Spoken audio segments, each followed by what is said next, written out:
चिट्ठी के तार बुझू बुढ़िया बीमार बुझू बोले बात जानी तो उघरल भरार बुझू चिट्ठी के तार बुझू बुढ़िया बीमार बुझू बोले बात जानी तो उघरल भरार बुझू काम चली ऐवाल मुंह देख जयवाल बुढ़िए के कहला पर एकरा हकार बुझू चिट्ठी के तार बुझू बुढ़िया बीमार बुझू आदर अमार बुझू आकी फटकार बुझू हमराल सब कर अन्हारे अन्हार बुझू चिट्ठी के तार बुझू बुढ़िया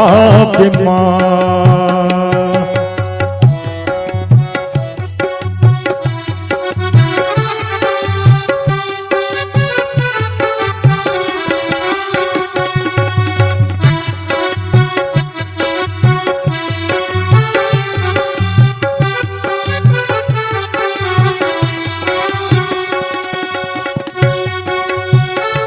जैसे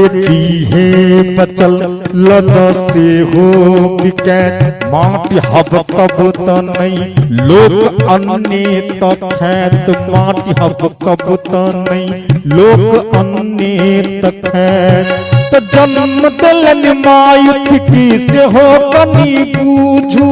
जन्म दिलन माई की से हो कने बूझू हमरा तो उसरल बाजार बुझू चिट्ठी के तार बुझू बुढ़िया बीमार बुझू मास चार खार बुझू इज्जत उघार बुझू एक बही खैत चीज कारी उनार बुझू चिट्ठी के तार बुझू बुढ़िया बीमार।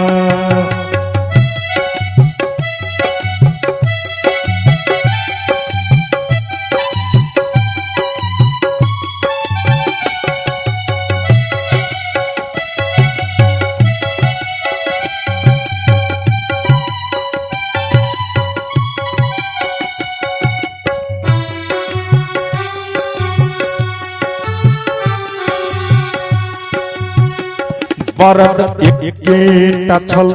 से हो कहीं नहीं मरल खेत अन्न के दखल तो पर कर दाल जल बरद एकेटा छल से हो कहीं नहीं मरल खेत अन्न के दखल तो पर कर दाल धल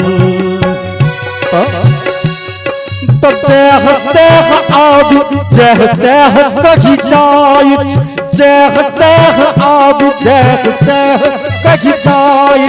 सुनते सुनैते आब फट गेल इनार बुझू चिट्ठी के तार बुझू चिट्ठी के तार बुझू बुढ़िया बीमार बुझू काया लाचार बुझू बैदक उखार बुझू कतेक बात लिखू आफत हजार बुझू चिट्ठी के तार बुझू बुढ़िया बीमार।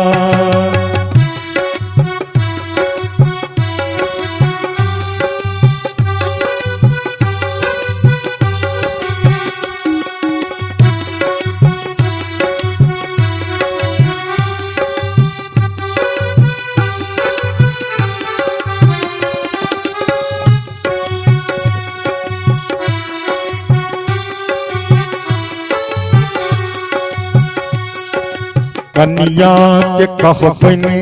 अभी तथी तथी कन्या के कहबन जो अभी तथी तथी सास हुनको छथिन ई जो बुझ तथी तनी सास हुनको छथिन ई जो बुझ तथी तनी तो आवत तो धिया पुता संग में आवत तो धिया पुता संग में आवत आह आदि नहीं आदि से अपने ही विचार बुझू चिट्ठी के तार बुझ बुढ़िया बीमार बुझ उतरी के हार बुझ सदिखन तैयार बुझ हमरा तो चलता कहार बुझ चिट्ठी के तार बुझ बुढ़िया बीमार बुझ बोले बात जानी तो उभरल भरार बुझ बुढ़िए के कहला पर एकरा हकार बुझ चिट्ठी के तार बुझ बुढ़िया बीमार बुझ चिट्ठी के तार बुझ बुढ़िया बीमार। फरमाइश पर छले नीक भेले विजय भेले अपने सब कहवे बहुत बहुत धन्यवाद।